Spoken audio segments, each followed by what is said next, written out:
Jadi sekarang kita bakal bahas soal dua anggota reptil lagi. Jadi ada Testudina sama Krokodila. Nah, di sini Testudina atau kura-kura dan penyu ya. Itu ciri khasnya apa aja? Sebenarnya udah kelihatan ya. Jadi siapapun tahu bahwa si kura-kura dan penyu itu beda dengan reptil lain. Bedanya di mana? Di keberadaan si cangkang ini ya, si tempurung ini. Gitu. Jadi ciri khasnya di sini dia itu punya tempurung ya. Ada tempurung. Nah, tempurungnya itu terdiri dari plastron, plastron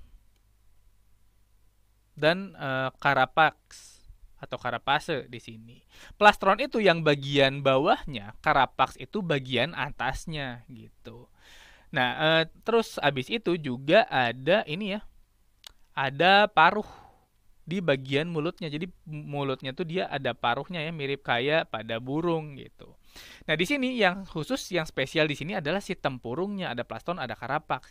Nah, sebenarnya kalau misalnya di film-film kartun, kita bisa sering ada skenario bahwa si kura-kura ini jalannya lambat, habis itu si tempurungnya tuh dia disimpan, si kura-kuranya keluar dari tempurungnya gitu, jadi telanjang.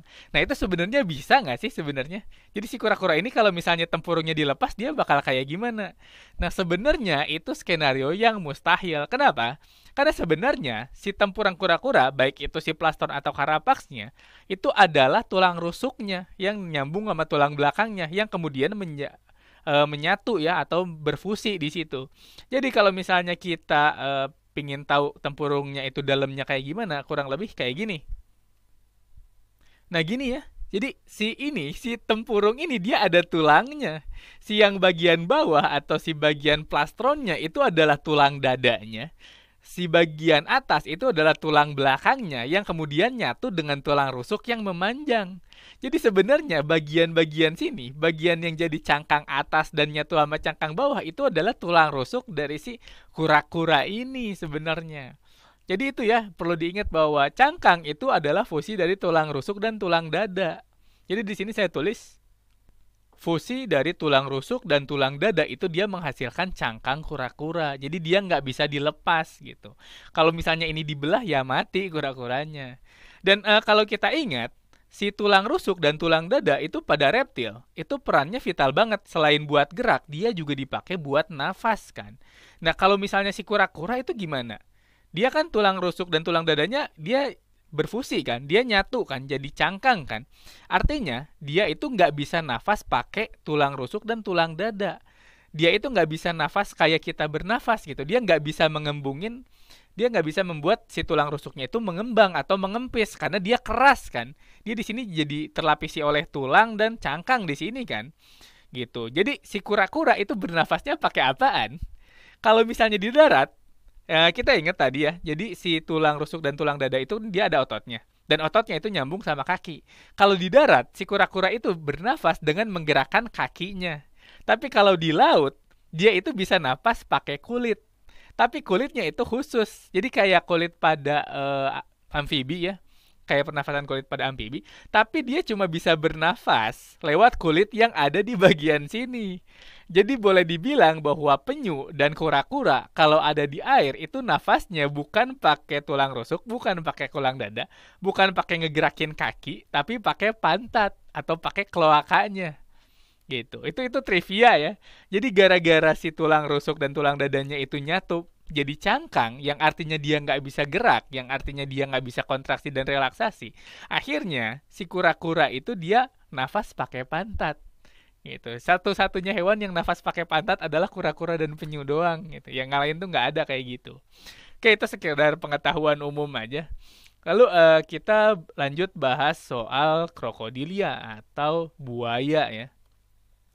Sini ada buaya, ada aligator, ada kaiman di situ, dan ada garial juga di situ. Nah, ciri khas dari semuanya, dari buaya, dari aligator dan lain-lain itu adalah bagian sininya nih. Bagian duri-durinya nih yang kayak perisai kan, bagian sini tuh keras. Kenapa gitu? Karena sisik pada buaya itu beda dengan sisik pada reptil lainnya. Jadi ciri khas dari buaya, buaya-buayaan termasuk aligator di dalamnya adalah sisik yang tersusun dari osteoderm. Jadi bukan cuma keratin doang, tapi sisik dia itu berupa osteoderm, yang mana osteo itu artinya adalah tulang keras. Jadi material buat ngebentuk sisik ini pada buaya itu sama kayak material yang dia pakai buat bentuk tulang.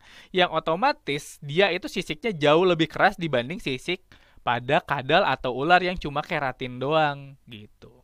Lalu selanjutnya ciri khas lainnya adalah rahangnya itu masif, dan tengkorak rahangnya juga dia padat banget dan padat ya.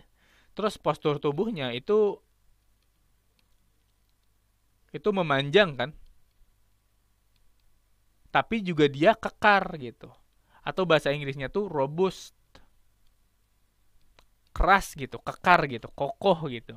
Jadi dia tuh kuat banget, ototnya juga sama, masif gitu. Itu yang menjadikan buaya itu dia ya predator yang ini kan, yang unggul kan, makanya dia disebut sebagai fosil hidup karena buaya atau kelompok Crocodilia itu udah ada bahkan sebelum zaman dinosaurus kan, udah duluan ada buaya. Walaupun buayanya adalah buaya primitif yang beda dengan buaya yang modern ya, yang kita lihat sekarang. Jadi buaya itu udah ada, tapi ya dulu ya buayanya beda dengan yang ada sekarang gitu. Oke, itu untuk reptil ya. Selanjutnya kita bakal masuk untuk bahas aves.